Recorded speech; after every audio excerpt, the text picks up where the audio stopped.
ভাবছে কি আমরা ওদের অত্যাচারটাকে ভুলে গেছি, ওটা ভাবার কোনো ভাবনা নেই। সিপিএম ভাবছে ও কিছু অতি বামপন্থী, দেখেছেন তো অমিত শাহজি বলেছিলেন মাওবাদীদেরকে 31 মার্চের মধ্যে পুরো সর্বনাশ করা হবে, করে দেওয়া হয়েছে।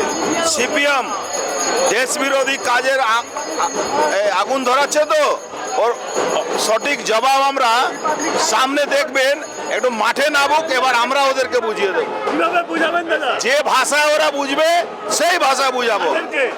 ওই সিপিএম এর যারা সিপিএম এর যে মালগুলো ওই দেখেছেন তো 8-9 জনের গুন্ডা অ্যাক্ট লেগেছে। এবার যারা আরো উস্কানি দিচ্ছে তাদেরকে কি অ্যাক্ট লাগাবো আমরা সেটা সামনে। আন্দোলনে নাচ হচ্ছে, গান হচ্ছে। আরে আন্দোলন করছে কারা? গুন্ডারা। আন্দোলন করছে কারা? রাজাবাজারের সব থেকে বড় তোলাবাজ সেই আন্দোলন করছে, সে সিপিএম এর বড় নেতা।